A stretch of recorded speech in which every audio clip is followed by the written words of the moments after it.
বাচ্চা ছেলে দুটো বলেছিল, চাচা এরকম তো কথা ছিল না আপনার। বলে কে কথা ছিল, ওসবগুলো শুনতে চাই না, এখনই বেরিয়ে যাও। বাচ্চা দুটো বলেছিল, চাচা বেরিয়ে যাব, টাকার পুটলাটা দেন। আবু জেহেল বলে, আমার বাড়িতে 4 দিন ধরে খাবার খেয়েছিস, তার বিনিময়ে টাকা ফুরে গিয়েছে, পাবি নাও। বলে চাচা আপনি তার বিনিময়ে একটা টাকাও দেব না বলেছিলেন। স্বেচ্ছা যতদিন পর্যন্ত তোমরা না যাবা আমার বাড়ি থেকে ততদিন তোমাদেরকে বের করব না বলেছিলাম। আবু জেহেল বলে, তাড়াতাড়ি বেরিয়ে যাও। গলায় ধাক্কা দিয়ে টাকার পুটলার দিল না, কেড়ে নিয়ে বাপজি বের করে দিলাও। ওই বাচ্চা দুটো কাঁদতে কাঁদতে চলে যায়। মক্কার আবু জেহেলের লোকেরাও রাস্তা থেকে বাপজি দেখতে পেয়েছে উপযুক্ত বিচার হয়ে গেছে, ছেলে দুটো চলে গেলে টাকার পুটলা থেকে ভাগ পাবো। আমাদের নেতা আবু জেহেল ভালো কাজ করেছে। ডাক দিয়ে বললাম, ও বাবা কান্না করেছে কেন? অজানার ভান করে তারা বলেছিল। ডাক দিয়ে বলেছিল, চাচা ওই দেখেন আবুল হাকাম বলে লোকটা ছিল, আমাদেরকে মিষ্টি মিষ্টি কথা বলে আমাদের কাছ থেকে চাচা টাকার পুটলাটা কেড়ে নিয়েছে। 4 দিন খেতে দিয়ে খাবার কেড়ে নিয়ে বের করে দিল। ওগো চাচা দয়া করে টাকার পুটলাটা নিয়ে এসে দেন। ওই টাকার পুটলা ছাড়া আমাদের আর কোনো সম্পদ নয়, আমাদের কিছু না, সম্পদ গুলো ওই টাকাগুলো, ওই টাকার পুটলা ছাড়া আর আমাদের কাছে কিছু নাই। চাচাও ডাক দিয়ে বললো, বাবা ওর কাছে টাকার দাবি করতে পারবে না কেউ। শুনে নাও, শুধু মক্কা নগরে একটা মানুষ আছে ওর কাছে দাবি করার। বলে কে গো চাচা? বলে সামনে গিয়ে দেখবা বাড়িখানা, ওর নাম হচ্ছে মোহাম্মদ রাসূলুল্লাহ। বলুন সাল্লাল্লাহু তাআলা আলাইহি ওয়াসাল্লাম। ওরা জানে যে নবীর কাছে গেলি নবী বিচার নিয়ে আসবে। মক্কার আবু জেহেলদের লোকের বাপজি তাদের একটা উদ্দেশ্য ছিল, কেন নবীর নাম করা, যে রাসূলত্বের বিরোধিতা করে আবু জেহেল রাত দিন মারবে করে। আমাদের 1 নম্বর দুশমন মুহাম্মদ সাল্লাল্লাহু আলাইহি ওয়াসাল্লাম। আর ওই আবু জেহেল রাসূলকে মারার চেষ্টা করে। আমি যদি টাকার পুটলার কথা একটু দেখে দিই, মুহাম্মদ সাল্লাল্লাহু আলাইহি ওয়াসাল্লাম আবু জেহেলের বাড়িতে যাবে, আর আবু জেহেলের বাড়িতে গেলি আবু জেহেল দরজা বন্ধ করে দিয়ে ওকে আচ্ছা করে পিটাবো। মুহাম্মদ সাল্লাল্লাহু আলাইহি ওয়াসাল্লামকে মারবে আর আমরা দূর থেকে হাত তালি মেরে মেরে আনন্দ করব। ওরা গাছের জঙ্গলে বাপজি খেজুর গাছ রয়েছে, গাছের আড়ালে তারা সবাই মিলে এক একটা গাছে এক একটা বেঈমান দাঁড়িয়ে আছে। আড়াল থেকে দেখছে, কি করে দেখে, বাচ্চা ছেলে দুটো নবীর কাছে গিয়ে বলেছিল, ও আল্লাহর নবী জনাবে মোহাম্মদ রাসূলুল্লাহ সাল্লাল্লাহু তাআলা আলাইহি ওয়াসাল্লাম আমার টাকার পুটলা কেড়ে নিয়েছে। নবী বললেন, কে গো বাবা? বলে মক্কার ওই দেখেন বাড়িটা, আবুল হাকাম বলে নাম ওই ব্যক্তির। আল্লাহ রাসূল বলেন, তোমরা 2 ভাই কি দাবি করিতে পারবা? ডাক দিয়ে বলেছিল, চাচা আমরা দাবি করতে পারবো, অসুবিধা নাই, আপনি নিয়ে চলুন। আল্লাহ নবুয়তের নবীর পরিচয় তারা পেয়ে গেল। বাচ্চা ছেলে দুটোর হাত ওখানা ধরে নবী আমার টেনে টেনে নিয়ে যাচ্ছে বেঈমান আবু জেহেলের বাড়ির দরজার দিকে। বাবা আবু জেহেলের লোকেরা 2 দিক থেকে রাস্তার আড়াল থেকে উকি মেরে মেরে দেখতেছে, তো বেটা যাচ্ছে। ছলে বলে কৌশলে আবু জেহেলের বাড়িতে নিয়ে যাওয়ার জন্য চক্রান্ত চালিয়েছে। যাহাতে যাবে আর আবু জেহেল দরজা লেগে দিয়ে বেটাকে মারবে, বেটা জব্দ হয়ে যাবে। আল্লাহ রাসূল বাপকে নিয়ে যাচ্ছে 50 থেকে 60 হাত দূরে আছে আবু জেহেলের বাড়ির দরজা থেকে। আবু জেহেল তাকে দেখেছে, ওই তো মুহাম্মদ সাল্লাল্লাহু আলাইহি ওয়াসাল্লাম আসতেছে 2 বাচ্চা ছেলে নিয়ে। আল্লাহর নবীকে দূর থেকে ডাক দিয়ে বলেছিল, ভাতিজাও খবরদার ওখান থেকে 1 ধাপ সামনের দিকে তুমি ফেলবা নাও। আল্লাহর নবী বলেন, চাচা কেন? বলে ভাতিজা ওখান থেকে তুমি বলো কি বলতে চাও। আল্লাহর নবী বলেন, চাচা এই 2টো বাচ্চা ছেলের কি পোটলা আপনি নিয়ে নিয়েছেন টাকার মূল্য? আবু জেহেল বাপজি একবারও না বললো না, সাতাতি বলে হ্যাঁ। নবীজি বলেন চাচা টাকার পুটলা কি আছে আপনার বাড়িতে? বলে হ্যাঁ আছে বাবা। নবী বলেন চাচা টাকার পুটলা থাকলে নিয়ে এসে আপনি দিয়ে দেন। আবু জেহেল বলল ভাতিজা আসবা না, ওখানে দাঁড়াও, আমি ঘর থেকে নিয়ে এসে দিয়েছি।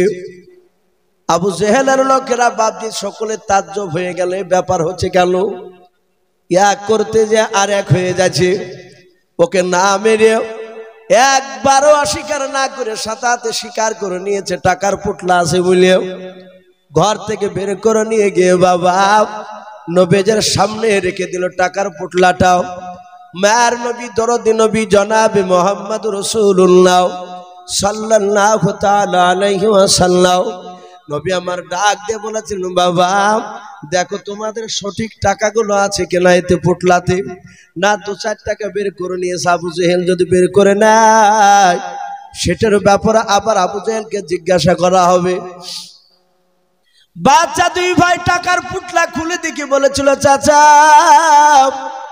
ও নবীজি আবু জেহেল একটাও টাকা নেয়নি। বলে নাও।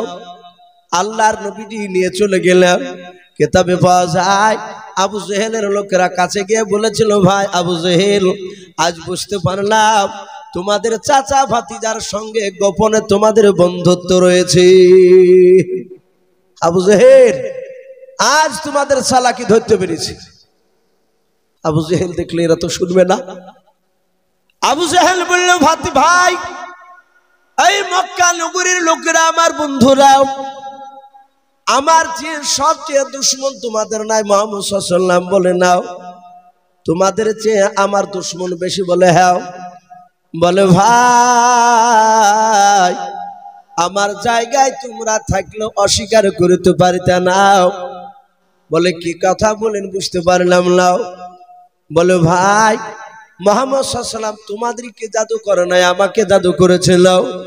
যখন আমার ভাতিজা ওই বাচ্চা ছেলে দুটোকে নিয়ে আসতেছিল আমি তাকে দেখলাম তার দুই দিক থেকে 1 নাই 2 নাই 50 নাই 60 থেকে 70 খান তলোয়ার মনে হচ্ছে না আমার বুকে এসে গেঁথে যাবে। বলুন সুবহানাল্লাহ। বলে না রে তাকবীর। এ বেঈমান আবু জেহেল এটা জানতো। বলেছিল একবার যদি না বলতাম তাহলে 60-70 খান তলোয়ার সব আমার বুকে চলে আসতো। তাই তলোয়ারের ভয় আমি স্বীকার করে নিয়েছি। আমি কি একবার স্বীকার করা বান্দারে ভাই? বলে তাইলে ঠিক আছে। আবু জেহেল এটা বাপজি জানতো যে মুহাম্মদ সাল্লাল্লাহু তাআলা আলাইহি ওয়াসাল্লাম নবীজি ডাইরেক্ট রসুলকে বাপজি মারতে পারা যাবে না, এটা জানতো আবু জেহেল। বাপজি অনেক চেষ্টা করেছিল বেঈমান আবু জেহেল।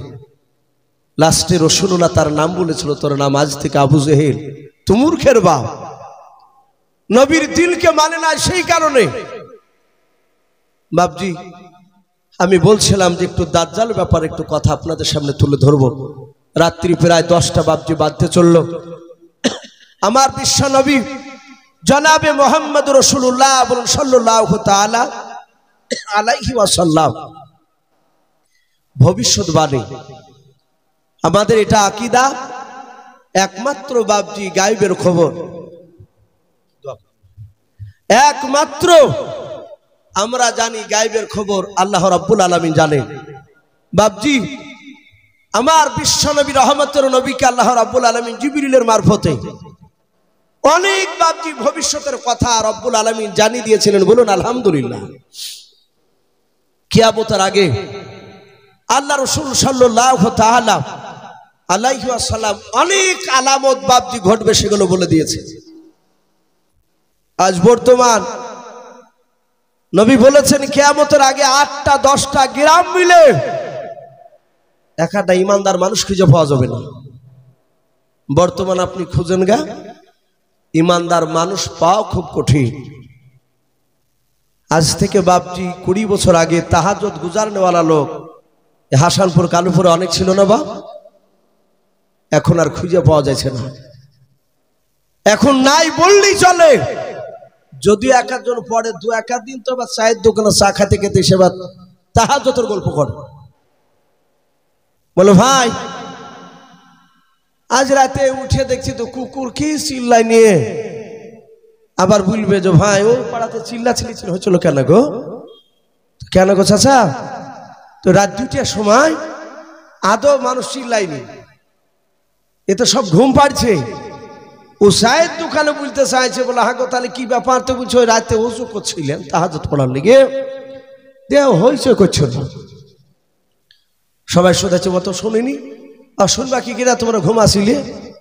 নাই বাপ, তাহাজ্জুদ গুজারনে ওয়ালা এগুলো বাপকে লোকের সামনে বলা যাবে না, এগুলো লোক দেখানো হয়ে যাবে।